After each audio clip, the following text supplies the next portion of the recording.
Oui, collègue Bouchard. Moi aussi, je voudrais intervenir. Qui d'autre?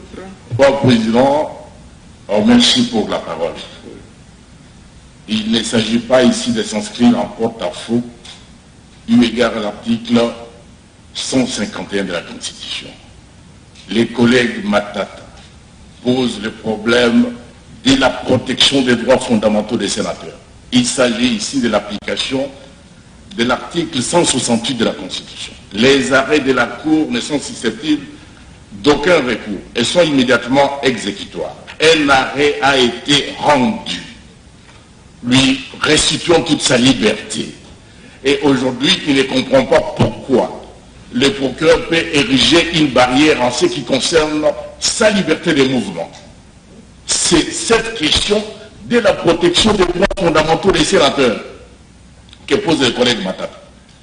Et donc, si nous débattons de cette décision, nous ne contredisons en rien l'arrêt de la Cour, qui par ailleurs lui a restitué toute sa liberté.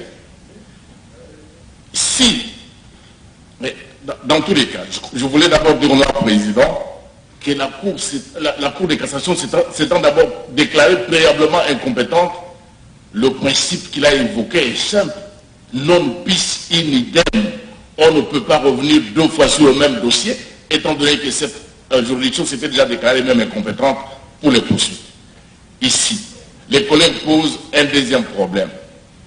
À partir du moment où les immunités ont été levées, et on conclut au non-lieu, il n'y a rien, pas de poursuite. Y a-t-il une autre procédure pour qu'il puisse récupérer ses immunités? J'ai dit non. La récupération de ces immunités est automatique. À partir du moment où l'arrêt a été rendu, le collègue Matata est libre, il peut aller se faire soigner où il veut.